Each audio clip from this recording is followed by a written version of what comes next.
Welcome back everyone. Welcome to civil services study practice set number 673 है UPPCS के लिए। और प्रैक्टिस करेंगे इसमें हम इकोनॉमिक्स के प्रश्नों पर। तो चलिए स्टार्ट करते हैं। तो क्वेश्चन नंबर 1 है, भारत में आर्थिक उदारीकरण शुरू हुआ, बताइए।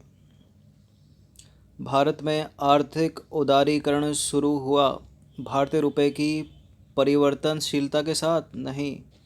कर दरों में महत्वपूर्ण कटौती के साथ? नहीं। औद्योगिक लाइसेंस नीति में वास्तविक बदलाव के साथ? हाँ। तो देखिए, वर्ष 1991 में नरसिंह राव, ठीक है, नरसिंह राव के प्रधानमंत्री बनने के बाद आर्थिक नीति के बदलाव के तहत उदारीकरण का प्रारंभ 24 जुलाई 1991 से हुआ और नई औद्योगिक नीति के अनुसार 18 प्रमुख उद्योगों को छोड़कर अन्य सभी उद्योगों को लाइसेंस से मुक्त कर दिया गया और आर्थिक नीति जो खराब हो चुकी थी वो अब बेहतर होने लगी थी। आर्थिक स्थिति, ठीक है, आर्थिक स्थिति जो खराब हो चुकी थी वह अब बेहतर होने लगी।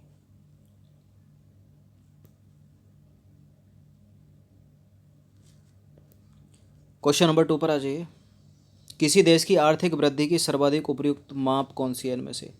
सकल घरेलू उत्पाद, शुद्ध घरेलू उत्पाद, शुद्ध राष्ट्रीय उत्पाद या प्रति व्यक्ति उत्पाद? किसी देश की आर्थिक वृद्धि की सर्वाधिक उपयुक्त माप है प्रति व्यक्ति उत्पाद। तो किसी देश की आर्थिक समृद्धि की सर्वाधिक उपयुक्त माप प्रति व्यक्ति उत्पाद होती है। प्रति व्यक्ति सकल घरेलू उत्पाद एक देश के कुल उत्पादन को देश के लोगों की संख्या से विभाजित करता है, ठीक है।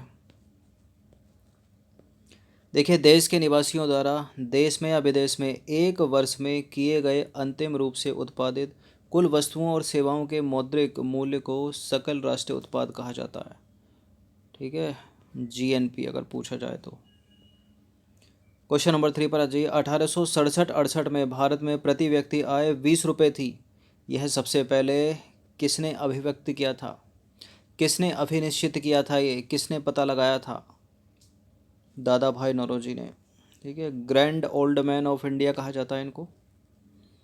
तो सबसे पहले दादा भाई नौरोजी ने राष्ट्रीय आय का आकलन करते हुए 1867-68 में बताया कि भारत की प्रति व्यक्ति आय 20 रुपये है और प्रति व्यक्ति आय उस आय को कहा जाता है जो किसी देश की कुल राष्ट्रीय आय को उस देश की जनसंख्या से विभाजित करके प्राप्त होती है।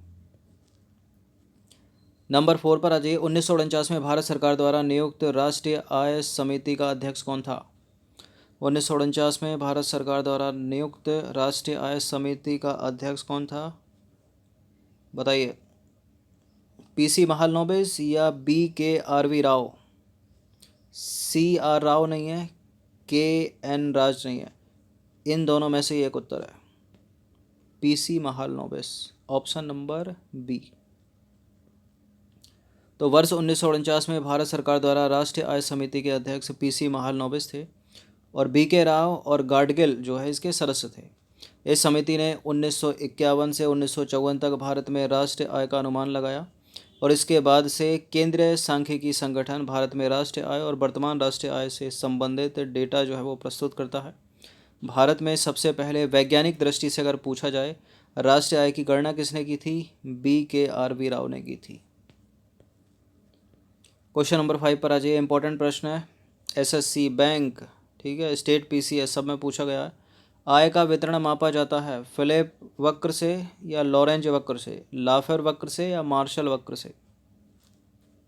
ये दिख रहा होगा, देखिए आपको,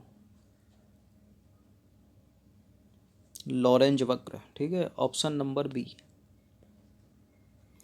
तो आय के वितरण को मुख्यतः लॉरेंज वक्र द्वारा ज्ञात किया जाता है। इस वक्र का प्रत्येक बिंदु उन व्यक्तियों को प्रदर्शित करता है जो एक निश्चित आय के प्रतिशत के नीचे होते हैं, ठीक है, और इसे हम पूर्ण समता रेखा या निरपेक्ष समता रेखा भी कहते हैं। लॉरेंज वक्र को 1905 में मैक्स और लॉरेंज ने विकसित किया था और इन्हीं के नाम पर इसे लॉरेंज वक्र कहा जाता है। वक्र को इंग्लिश में बोलते हैं कर्व। क्वेश्चन नंबर 6 पर आ जाइए। किस अर्थशास्त्री ने भारत में सबसे पहले वैज्ञानिक दृष्टि से राष्ट्रीय आय की गणना की थी? वैज्ञानिक दृष्टि लाकर पूछा, इसलिए इसका उत्तर दादा भाई नौरोजी नहीं होगा, क्या होगा? BKRV Rao, option number C. तो भारत में सर्वप्रथम राष्ट्रीय आय का पहली बार अनुमान जो है 1868 में दादा भाई नौरोजी ने लगाया था, और पहली बार राष्ट्रीय आय का वैज्ञानिक अनुमान जो है वो VKRV राव ने लगाया था, याद रखिएगा दोनों को। क्वेश्चन नंबर 7 पर आ जाइए। भारतीय अर्थव्यवस्था में उदारीकरण का अग्रदूत किसको कहा जाता है? भारतीय अर्थव्यवस्था में उदारीकरण के अग्रदूत हैं डॉक्टर मनमोहन सिंह। तो भारतीय अर्थव्यवस्था में डॉक्टर मनमोहन सिंह का महत्वपूर्ण योगदान था। डॉक्टर मनमोहन सिंह को भारतीय अर्थव्यवस्था के उदारीकरण का अग्रदूत माना जाता है। वर्ष 1991 को भारतीय अर्थव्यवस्था में उदारीकरण वर्ष के रूप में जाना जाता है, और इस समय डॉक्टर मनमोहन सिंह भारत के वित्त मंत्री थे। क्वेश्चन नंबर 8 पर आ जाइए। भारत की व्यावसायिक संरचना के वर्षों बाद भी लगभग वैसा ही बने रहने का कारण क्या है? क्या कारण है? निवेश का प्रतिमान पूंजी प्रधान उद्योग की दिशा में उन्मुख रहा है, या फिर कृषि में उत्पादकता इतनी अधिक रही कि जनता को कृषि में ही बने रहने की प्रेरणा मिली, या सी में दे रखा है कि जोत पर लगी अधिकतम सीमा के कारण अधिक लोगों को भू स्वामित्व मिला है और उन्होंने कृषि में ही बना रहना पसंद किया है, या आर्थिक विकास के लिए कृषि में उद्योग की दिशा में अंतरण के महत्व की जनता को अधिकतर जानकारी नहीं है।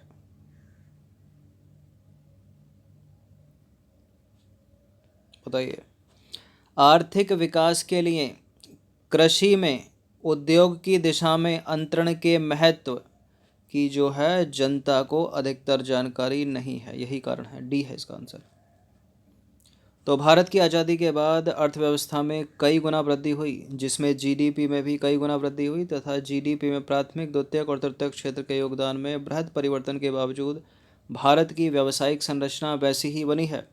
इसका प्रमुख कारण है कृषि से उद्योगों की दिशा में अंतरण की कमी, और आज भी कृषि को उद्योग नहीं बल्कि परंपरा माना जाता है। क्वेश्चन नंबर 9 पर आ जाइए। निम्नलिखित में से कौन सा कार्य जो है आरबीआई का नहीं है? निम्नलिखित में से कौन सा कार्य भारतीय रिजर्व बैंक का नहीं है? साख नियंत्रण करना, विदेशी मुद्रा का प्रबंधन करना, मौद्रिक नीति तैयार करना, और भारत में सिक्कों की ढलाई। देखिए, साख नियंत्रण करता है आरबीआई, विदेशी मुद्रा का प्रबंधन करता है आरबीआई, मौद्रिक नीति तैयार करता है आरबीआई, बैंकर्स ऑफ बैंक है आरबीआई। भारत में सिक्कों की ढलाई भारत सरकार का काम है, ठीक है, गलत है पहला स्टेटमेंट। तो देखिए, भारत में सिक्के ढालने का एकमात्र अधिकार भारत सरकार को है, भारतीय रिजर्व बैंक को नहीं। सिक्का निर्माण का दायित्व जो है समय समय पर यथा संशोधित सिक्का निर्माण अधिनियम 1906 के अनुसार भारत सरकार का है।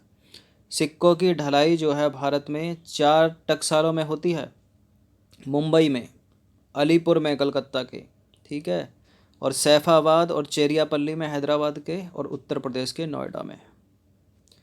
1 2 3 4। अब देखेंगे हम आरबीआई के प्रमुख कार्य। मौद्रिक नीति तैयार करना, उसका कार्यान्वयन करना और निगरानी करना, वित्तीय प्रणाली का विनियमन और पर्यवेक्षण करना, विदेशी मुद्रा का प्रबंधन करना, मुद्रा जारी करना, उसका विनियमन करना और परिचालन योग्य न रहने पर मुद्रा को जो है नष्ट कर देना। सरकार का बैंकर है आरबीआई, और बैंकों का बैंकर है आरबीआई। साख नियंत्रित करता है आरबीआई, ठीक है। ये सारे कार्य इंपॉर्टेंट है, मुख्य परीक्षा में भी काम देंगे। 10वां प्रश्न है, राष्ट्रीय आय बाजार मूल्य पर निवल राष्ट्रीय उत्पाद है, साधन लागत पर निवल राष्ट्रीय उत्पाद है, बाजार मूल्य पर निवल देशीय उत्पाद है, या साधन लागत पर निवल देशीय उत्पाद है? निवल देशीय उत्पाद नहीं है, एलिमिनेट कर दीजिए। है ये निवल राष्ट्रीय उत्पाद, लेकिन बाजार मूल्य पर या साधन लागत पर? साधन लागत पर है, ठीक है। राष्ट्रीय आय साधन लागत पर निवल राष्ट्रीय उत्पाद है। तो साधन लागत पर निवल राष्ट्रीय उत्पाद को राष्ट्रीय आय कहा जाता है। दूसरे शब्दों में, किसी देश की उत्पादन व्यवस्था से अंतिम उपभोक्ता के हाथों में जाने वाली वस्तुओं या देश के पूंजीगत साधनों में विशुद्ध जोड़ को राष्ट्रीय आय कहा जाता है। राष्ट्रीय आय की गणना की 3 विधियां हैं, आय विधि, व्यय विधि और उत्पादन विधि। स्टेटमेंट बनाकर प्रश्न पूछे गए हैं कि निम्नलिखित में से कौन सी राष्ट्रीय आय की गणना की विधि नहीं है? आय विधि, व्यय विधि, उत्पादन विधि। इसके अलावा कुछ भी दे देगा। ठीक है, 3 याद रखना। नंबर 11 पर आ जाइए। किसी दी गई अवधि के लिए एक देश की राष्ट्रीय आय। इस तरह के प्रश्न थोड़े कन्फ्यूजन रहते हैं। किसी दी गई अवधि के लिए एक देश की राष्ट्रीय आय, बताइए नागरिकों द्वारा उत्पादित वस्तुओं और सेवाओं के कुल मूल्य के बराबर होगी या उत्पादित अंतिम वस्तुओं और सेवाओं के मौद्रिक मूल्य के बराबर होगी। ये वाला सही है। ठीक है, उत्पादित अंतिम वस्तुओं और सेवाओं के मौद्रिक मूल्य के बराबर होगी। तो राष्ट्रीय आय से तात्पर्य किसी देश की अर्थव्यवस्था द्वारा पूरे वर्ष के दौरान उत्पादित अंतिम वस्तुओं और सेवाओं के शुद्ध मूल्य के योग से होता है। इसमें विदेशियों से अर्जित शुद्ध आय भी शामिल होती है, याद रखना इसको, तभी बोल्ड किया है। भारत में राष्ट्रीय आय की गणना केंद्रीय सांख्यिकी एवं कार्यक्रम क्रियान्वयन मंत्रालय के तहत केंद्रीय सांख्यिकी संगठन द्वारा की जाती है, CSO के द्वारा। क्वेश्चन नंबर 12 पर आ जाइए। भारतीय रुपए की गिरावट रोकने के लिए निम्नलिखित में से कौन सा एक सरकार या भारतीय रिजर्व बैंक द्वारा किया जाने वाला संभावित उपाय नहीं है। गैर जरूरी वस्तुओं के आयात पर नियंत्रण करना और निर्यात को प्रोत्साहन देना। ठीक है, आयात अगर कोई नियंत्रित करेंगे, मतलब आयात हम चीज़ें दूसरों से मंगा रहे हैं तो उसकी चीज़ों के लिए उसको पैसा देना पड़ेगा। ठीक है, और निर्यात में हमारी चीज़ें जाएंगी बाहर, पैसा आएगा देश में, तो ये है। भारतीय उधारकर्ताओं को रुपए मूल्य वर्ग में मसाला बॉन्ड जारी करने हेतु प्रोत्साहित करना। बिल्कुल। विदेशी वाणिज्यिक उधारी से संबंधित दशाओं को आसान बनाना और एक प्रसंस्करणशील मौद्रिक नीति का अनुसरण करना। देखिए तीसरा भी सही है, चौथा वाला नहीं है। तो रुपए की गिरावट को रोकने के लिए गैर जरूरी वस्तुओं के आयात पर नियंत्रण करना और निर्यात को प्रोत्साहन देना। भारतीय उधारकर्ताओं को रुपए मूल्य वर्ग के मसाला बॉन्ड जारी करने हेतु प्रोत्साहन करना और विदेशी वाणिज्यिक उधारी से संबंधित दशाओं को आसान बनाने जैसे उपाय जो है कारगर सिद्ध होते हैं इस चीज़ में। लेकिन रिजर्व बैंक द्वारा प्रसंस्करणशील मौद्रिक नीति का अनुसरण जो है वो नहीं किया जाता, क्योंकि इसके रुपए के मूल्य में बढ़ोतरी आ जाती है, इसलिए। क्वेश्चन नंबर 13 पर आ जाइए। सैद्धांतिक रूप से यदि आर्थिक विकास की कल्पना की जाती है तो इनमें से किस एक को साधारणतः ध्यान में नहीं रखा जाता। सकल घरेलू उत्पाद में वृद्धि, सकल राष्ट्रीय उत्पाद में वृद्धि, प्रति व्यक्ति सकल राष्ट्रीय उत्पाद में वृद्धि या विश्व बैंक से वित्तीय सहायता में वृद्धि। आर्थिक विकास की कल्पना की जा रही है, किसको ध्यान में नहीं रखेंगे। देखिए सकल घरेलू उत्पाद में वृद्धि हो रही है, सकल राष्ट्रीय उत्पाद में वृद्धि हो रही है, प्रति व्यक्ति सकल राष्ट्रीय उत्पाद में वृद्धि हो रही है। ठीक है, तो आर्थिक विकास हो रहा है कि नहीं हो रहा। अगर विश्व बैंक से उधारी ले लिया, ठीक है, तो उससे कैसे चलेगा, गलत है दूसरा वाला स्टेटमेंट। ठीक है, खुद जो है एम्प्लॉयमेंट जनरेट करके, प्रति व्यक्ति आय बढ़ा के, ठीक है, GDP बढ़ा के देश का विकास करना, उधारी से नहीं। तो देखिए जब सैद्धांतिक रूप से यदि आर्थिक विकास की कल्पना की जाती है तो इसमें सकल घरेलू उत्पाद GDP, सकल राष्ट्रीय उत्पाद GNP और प्रति व्यक्ति सकल राष्ट्रीय उत्पाद में वृद्धि को साधारणतः जो है ध्यान में रखा जाता है। विश्व बैंक से उधारी से नहीं, विश्व बैंक की उधारी से नहीं या IMF की उधारी से नहीं। क्वेश्चन नंबर 14 पर आ जाइए। यदि एक दी हुई समय अवधि में कीमतें और मौद्रिक आय दोगुनी हो जाएं तो वास्तविक आय दुगनी हो जाएगी, आधी रह जाएगी, परिवर्तित रहेगी या कीमतें वास्तविक आय को प्रभावित नहीं करेंगी। यदि एक दी हुई समय अवधि में कीमतें और मौद्रिक आय दोगुनी हो जाए तो वास्तविक आय कुछ भी फर्क नहीं पड़ेगा उस पर, ठीक है, अपरिवर्तित रहेगी।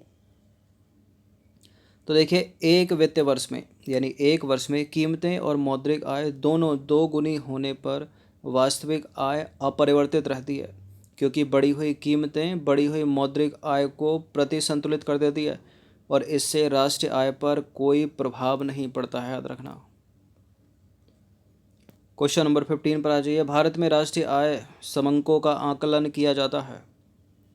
पूछना वही चाह रहा है कि भारत में राष्ट्रीय आय का आकलन कौन करता है, तो CSO करता है। केंद्रीय सांख्यिकी संगठन RBI लगाकर या वित्त आयोग लगाकर या वित्त मंत्रालय लगाकर, गलत मत कर दीजिएगा। तो केंद्रीय सांख्यिकी संगठन भारत में राष्ट्रीय आय की गणना करता है। ठीक है। केंद्रीय सांख्यिकी संगठन का गठन हुआ था 2 मई 1951 को। और केंद्रीय सांख्यिकी संगठन द्वारा प्रकाशित आंकड़े देशीय उत्पाद कारक आय के रूप में इसका वितरण तथा अंतिम उपयोग में पूंजी निर्माण के रूप में इसके प्रयोग के विषय में विस्तृत जानकारी प्रदान करते हैं, CSO। तो ये 15 प्रश्न थे इकोनॉमिक्स के, अर्थव्यवस्था से संबंधित। ठीक है, इनकी प्रैक्टिस एक बार कर लीजिएगा। धन्यवाद।